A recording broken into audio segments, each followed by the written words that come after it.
As Jeremy mentioned, the rain not the only weather headline that we are tracking tonight. Gusty winds also a big concern for weather forecasters and emergency crews. KREM 2's Cody Proctor joining us live now as we look ahead tonight. And Cody, this wet weather, as Jeremy mentioned, plays a factor in those concerns, right?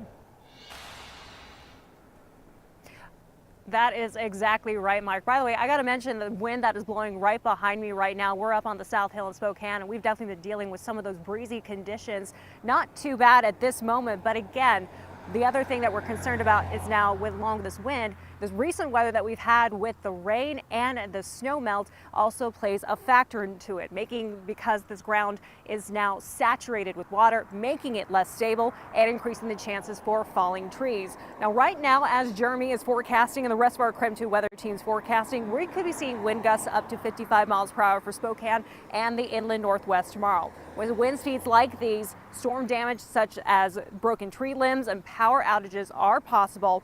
But according to the National Weather Service, downed trees also aren't out of the realm of possibility.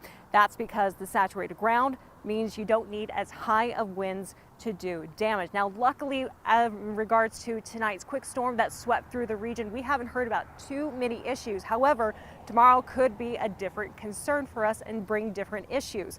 We reached out to Avista earlier this evening. They said they're going to continue to keep an eye on those forecasted conditions and that they have crews ready right now to respond in case any power outages do happen. Now, by the way, speaking of tomorrow's conditions that we could be seeing, if you do happen to find a downed power line as a result of any winds, remember, stay away from it. Don't go near it. Instead, report it.